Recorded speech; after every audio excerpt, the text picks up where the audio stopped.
Good morning, students. We are studying digestion in grass-eating animals. Digestion in grass-eating animals.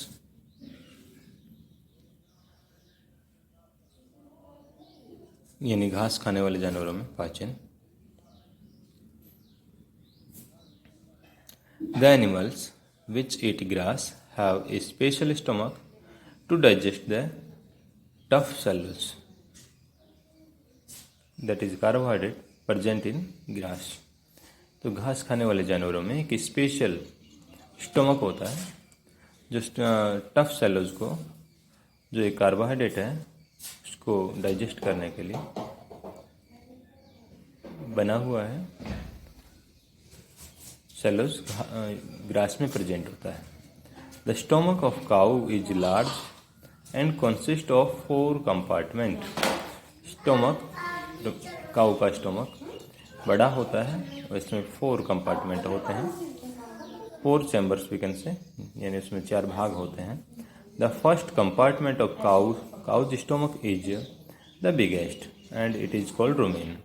जो first compartment है वो सबसे बड़ा है and it is called rumen.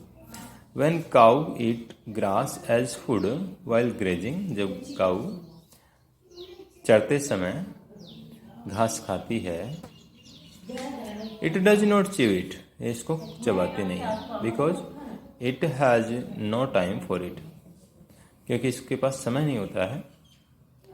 The cow swallows the grass quickly with little chewing, बहुत थोड़ा बहुत चबा करके वो उसको तुरंत निगल जाती है.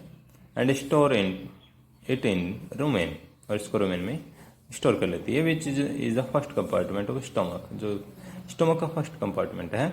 तो rumen contain cellulose digesting bacteria. तो रुमेन में ये सेलुलोज डाइजेस्टिंग बैक्टीरिया होते हैं, इनको सेलुलोज बैक्टीरिया कहा जाता है. The bacteria present in rumen of cow start to digest cellulose carbohydrate present in grass food.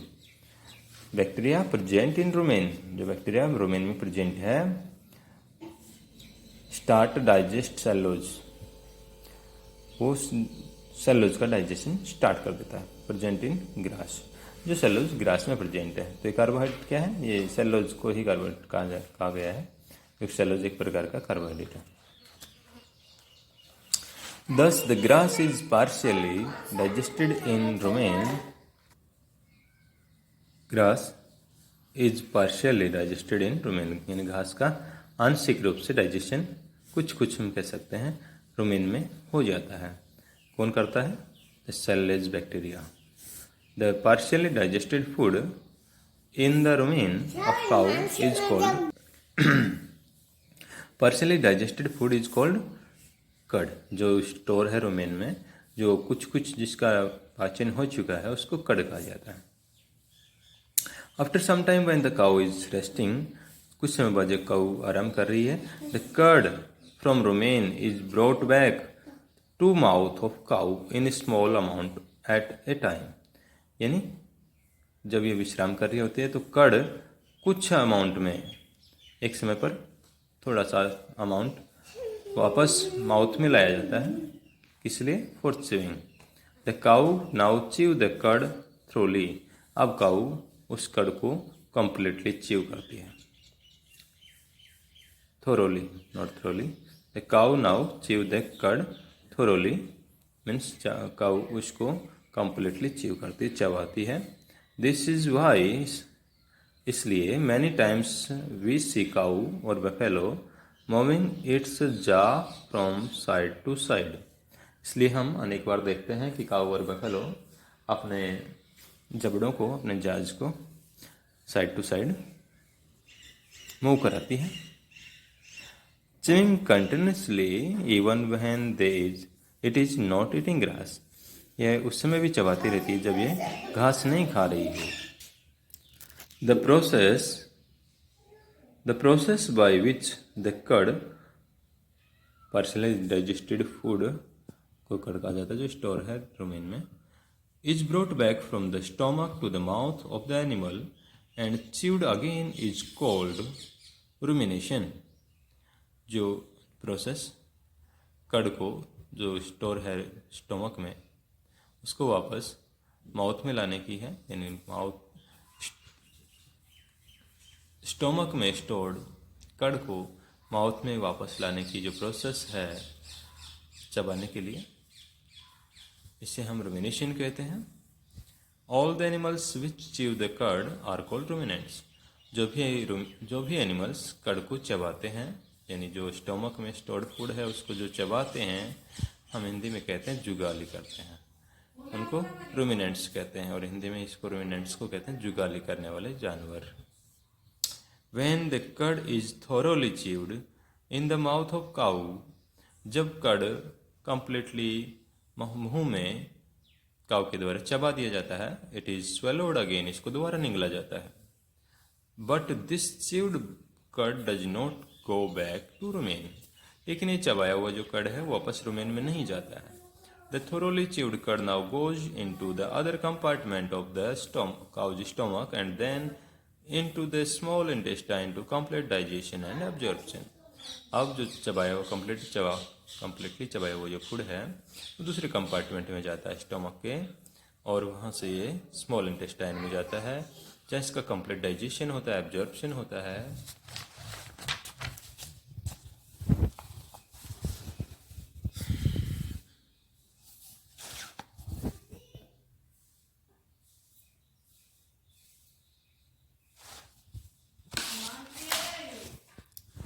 So I am telling to you that 4 compartment of the stomach of ruminants: rumen, reticulum, omasum, abomasum. First is rumen. The cattle graze grass or feed straw or hay. This partial chewed food is stored in rumen. तो जब kettles घास चरते हैं या भूसा खाते हैं तो ये फूड जो पार्शियली चबाया हुआ है, जो कुछ कुछ चबाया हुआ है, ये रुमेन में स्टोर होता है। Here microbes help to digest the plant material. यहाँ पर जो सेलुलोज डाइजेस्टिंग बैक्टीरिया होते हैं वो सेलुलोज का डाइजेशन में मदद करते हैं। Partial digested food stored in rumen is called curd. What is the curd? The partial digested food stored in rumen. Reticulum. The cud enter into reticulum where it is either sent to mouth for the more chewing or sent to the third stomach.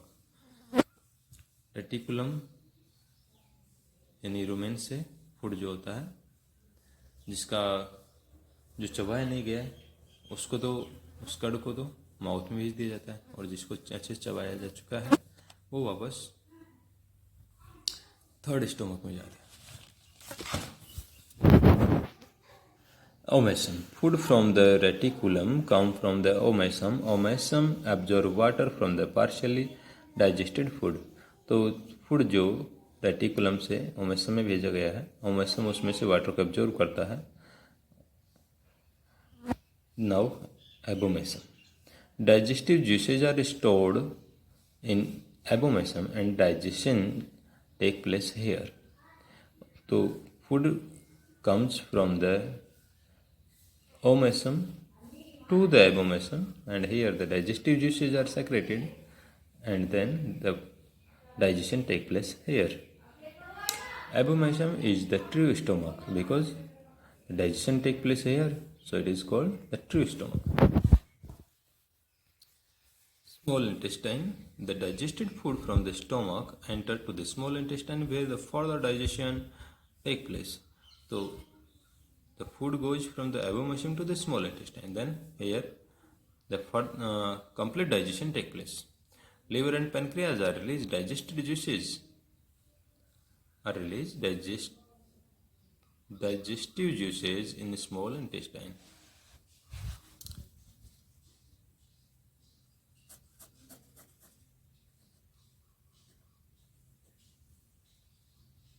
Digestive juices in small intestine. तो liver और pancreas से release होने वाले digestive juice small intestine में ही आते हैं. The nutrients are absorb here. Digested food में जो न्यूट्रिएंट्स होते हैं उनका यहाँ पर एब्जॉर्प्शन कर लिया जाता है। Small intestine is the place where the digestion and absorption take place. Okay, then after large intestine, water is absorbed in the large intestine and undigested food is excreted through the rectum and anus. So after the small intestine, food goes to large intestine. Here the water is absorbed from the undigested food. यानी जो भोजन पच गया उसका तो absorption हो गया, और जो नहीं पचा, जो अनडाइजेस्टेड फूड है, उसको लार्ज इंटेस्टाइन में भेजा गया। वहाँ पर उसमें से जो एक्सेस अमाउंट वाटर है उसको एब्जॉर्व कर लिया गया, और फिर अनडाइजेस्टेड फूड को पहले वो रेक्टम में जाता है, then after through the anus it is sent out from the body. Okay.